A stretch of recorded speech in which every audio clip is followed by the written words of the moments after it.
Hello everyone and welcome back to my channel. आज की video के अंदर हम एक बहुत छोटा सा टॉपिक करने वाले हैं जिसका नाम है एडवांस रूलिंग। वो जीएसटी के अंडर कैसे होता है। तो यहाँ पर क्या होने वाला है गाइज, फॉर एग्जांपल बहुत सारे लॉ के अंदर कुछ कॉम्प्लिकेशंस होती हैं जो कि हर एसएससी के लिए समझ पाना मुश्किल होता है। तो उस केस के अंदर वो क्या कर सकता है कि वो अप्रोच कर सकता है एडवांस रूलिंग अथॉरिटी के पास, जिसको हम AAR बोलते हैं। उसके पास अप्रोच करके वो पूछ सकता है कि यार मुझे इस पे प्रॉब्लम है, मुझे नहीं समझ में आ रहा है इस पे क्या रेट होगा, क्या कैसे बनेगा, तो आप प्लीज़ मुझे इस पे गाइड करो, जो आप रेट दोगे उसमें मैं टैक्स पे कर दूंगा। ठीक है। अब ये रूलिंग के लिए वो उनके पास जाएगा, वो किसी भी चीज़ के रिगार्डिंग हो सकता है, वो कोई नोटिफिकेशन आई हो सकती है जिसके बारे में सबको अच्छे से नहीं पता अभी, या फिर कोई ऐसी चीज़ वो बना रहा है जिसके ऊपर रेट एग्जैक्टली स्पेसिफाई नहीं है। कोई भी ऐसी सर्कमस्टांस हो सकती है जिसकी वजह से वो एडवांस रूलिंग अथॉरिटी के पास जा सकता है।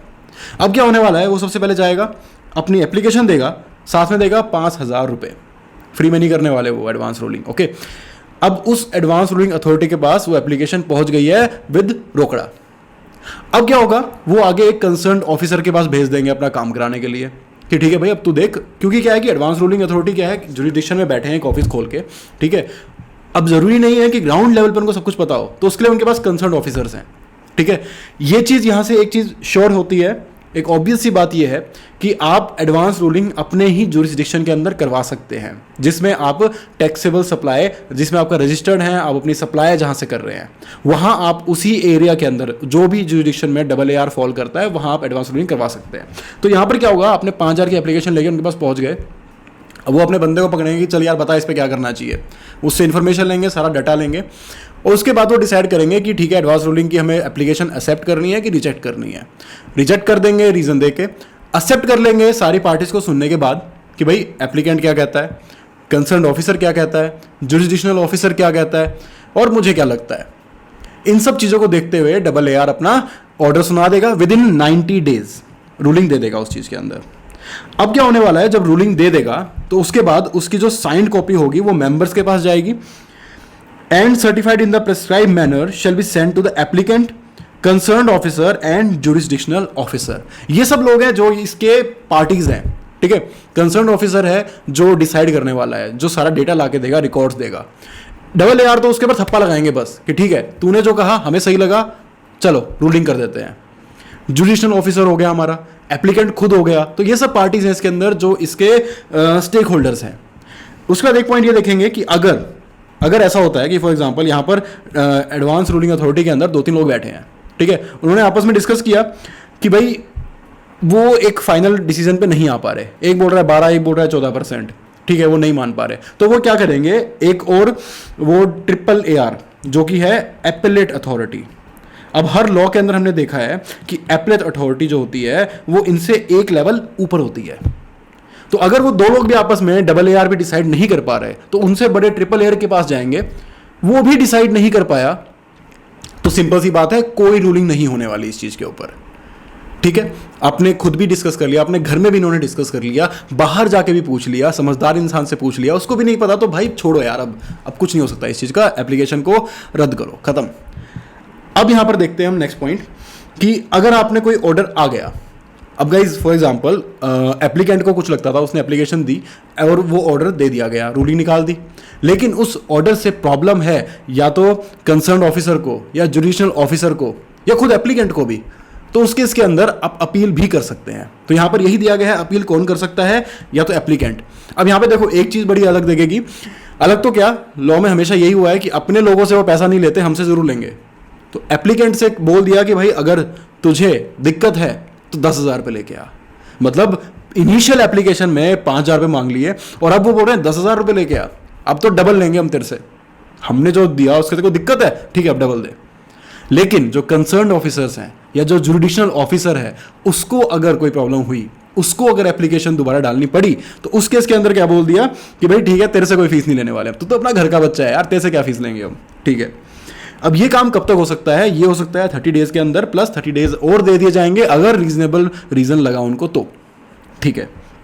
उसके बाद भी सेम वे यहां पर याद करना आसान रहेगा, एडवांस रूलिंग में 90 डेज दिया गया है, अगर अपील वाला ऑर्डर भी हो तो भी, और नॉर्मल इनिशियल ऑर्डर है तब भी। तो यहां पर यही है। अब इसके बाद AAR का क्या पावर है, सॉरी AAR की क्या पावर है कि वो या तो कंफर्म कर देगा कि भाई जो रूलिंग उन्होंने दी थी वही सही है, ठीक है, या फिर उसको मॉडिफाई कर देगा। तो ये यहाँ पर ऐसी चीज़ होने वाली है।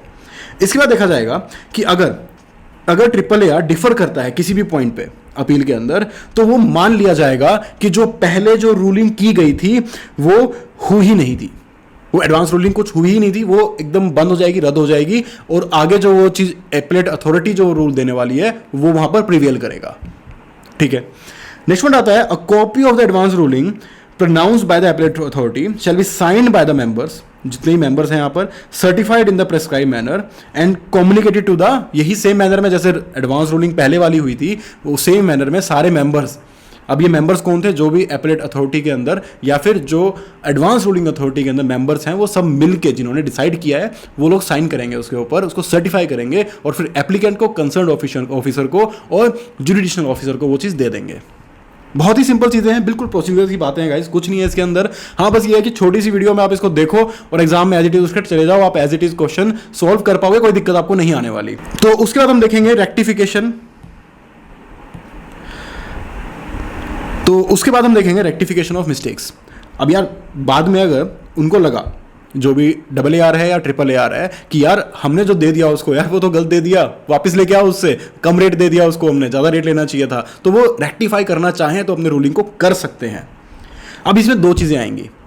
रेक्टिफाई करने पे अगर जो असेसी है, जो टैक्सेबल जो पर्सन है, अगर उसकी आउटपुट टैक्स लायबिलिटी बढ़ रही है या फिर उसका आईटीसी घट रहा है, दोनों केसेस में उसको नुकसान हो रहा है। आउटपुट टैक्स लायबिलिटी बढ़ेगी, ज़्यादा टैक्स देना पड़ेगा, आईटीसी घटेगा तो भी आउटपुट टैक्स लायबिलिटी एंड में ज़्यादा निकल के आएगी। अगर ऐसा हो रहा है, ये दो सर्कमस्टांस है, तो भाई उसको पहले रीजनेबल अपॉर्चुनिटी देनी पड़ेगी आपको। आप ऐसे ही उसके सर पे बम नहीं फोड़ सकते कि ले भाई और टैक्स दे, नहीं। उसके बाद आएगा कि एप्लीकेबिलिटी क्या होने वाली है। तो गाइस ये ध्यान से देखने वाली बात है, बहुत इंपॉर्टेंट बात है ये क्या कहता है कि अगर जो भी एडवांस रूलिंग हुई है उसकी एप्लीकेबिलिटी सबसे पहले तो होने वाली है सिर्फ टैक्सेबल पर्सन पे, उस पे जिसने रूलिंग मांगी थी। अब ऐसा नहीं है कि वो भाई आया और सबके लिए रूलिंग लेकर चला गया, नहीं नहीं, हमने उसको दी है, कॉन्फिडेंस में हमने उसको वो रूल, उसके लिए वो रूलिंग करी है, वो उस पे एप्लीकेबल है। ठीक है, उस पर आता है जुडिशनल ऑफिसर पे वो एप्लीकेबल होगा और कंसर्न्ड ऑफिसर पे एप्लीकेबल होगा। कब तक एप्लीकेबल रहेगा? जब तक जिस नोटिफिकेशन, जिस रूल, जिस लॉ के रिगार्डिंग उसने वो एडवांस रूलिंग मांगी है, जब तक वो इन्फोर्स है। अगर उसके अंदर कोई चेंज दोबारा आ गया, उस नोटिफिकेशन पे फर्दर कोई नोटिफिकेशन आ गई, कोई अमेंडमेंट आ गई, कुछ भी अलग आ गया, तो वहां पे वो एडवांस रूलिंग खत्म हो जाएगी, उसको या तो दोबारा लेनी पड़ेगी या फिर अपनी इंटरप्रिटेशन करनी पड़ेगी।